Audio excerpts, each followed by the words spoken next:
Pernah nggak sih ngerasa pengen belajar banyak hal, tapi kok kayaknya waktu nggak pernah cukup? Rasanya kewalahan banget ya kan?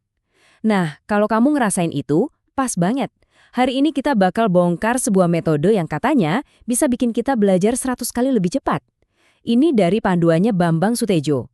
Penasaran kan? Apa beneran bisa ngubah cara kita belajar? Wah, oke, lihat deh. Cara belajar lebih cepat dari orang biasa. Gila, ini klaimnya berani banget kan? Bukan sekedar lebih efisien loh, tapi lebih cepat dari orang biasa. Nah, ini ide utamanya yang bakal kita kulik bareng-bareng. Apa sih rahasianya?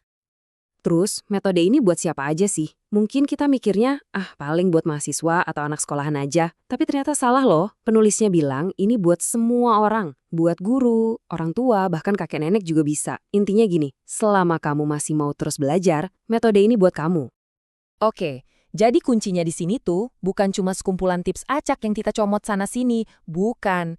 Ini tuh sebuah sistem, sebuah siklus yang terdiri dari 3 fase yang kalau kita ikutin bisa ngebangun momentum belajar kita. Jadi belajarnya lebih terstruktur gitu loh. Yuk, kita langsung masuk ke fase yang pertama. Fase pertama ini namanya cetak biru atau blueprint. Gampangnya gini deh, kayak mau bangun rumah. Kan nggak mungkin kita langsung asal pasang bata ya kan? Pasti butuh gambarannya dulu, butuh rencananya. Nah, fase ini tuh soal persiapan. Kita harus tahu dulu, mau kemana sih arahnya sebelum kita mulai melangkah. Dan semuanya beneran deh, dimulai dari pertanyaan super simpel ini. Kepingin apa? Coba deh pikirin, pernah nggak sih kita baca banyak banget buku, nonton banyak tutorial, tapi kok rasanya nggak ada yang benar-benar nempel di kepala. Nah, kata panduan ini, itu karena kita nggak punya tujuan yang jelas dari awal. Jadinya ya usaha kita cuma buang-buang waktu. Jadi, si cetak biru ini ada 2 langkah praktis. Pertama, tentuin dulu tujuannya. Kedua, buat rencananya, kayak peta jalannya gitu. Nah, kerennya lagi, di sini ada tips modern banget.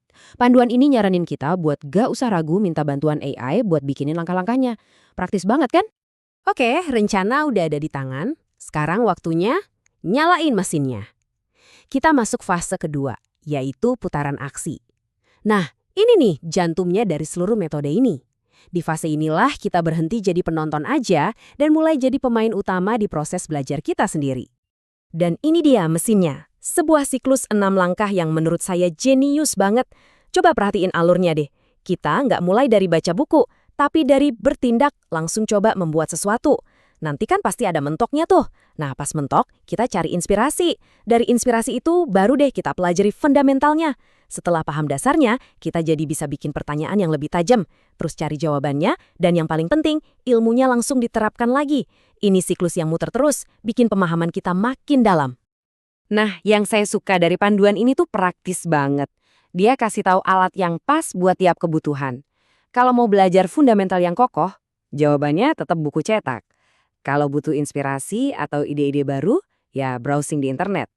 Tapi nih, kalau kita punya pertanyaan spesifik dan butuh jawaban cepat, langsung aja tanya ke AI. Intinya pakai alat yang tepat buat kerjaan yang tepat. Terus, gimana caranya biar nggak tenggelam sama lautan informasi? Kuncinya ada di cara kita nyatet. Ini cara nyatet modern ya. Lupain deh baca buku dari A sampai Z, kata per kata. Cukup skim aja, cari yang penting. Terus copy paste poin-poin utamanya ke catatan digital. Di sini disaranin pakai notebook LM. Jauh lebih efisien dan pinter kan? Oke, kita udah punya rencana, udah beraksi juga. Tapi ada satu masalah klasik, gimana caranya supaya ilmu yang baru kita dapat ini nggak hilang gitu aja dalam seminggu. Pernah kan ngalamin? Nah, disinilah fase ketiga, si penguat, masuk. Ini semua tujuannya satu, bikin pengetahuan itu nempel permanen di otak. Kunci pertama buat nguatin ingatan itu, sebenarnya kita semua udah tahu, tapi sering kita lupain. Pengulangan. Jadi, jangan cuma lewatin siklus belajarnya sekali aja. Panduan ini bilang ulangin lagi prosesnya 2-3 kali. Emang sih kedengerannya bosenin ya?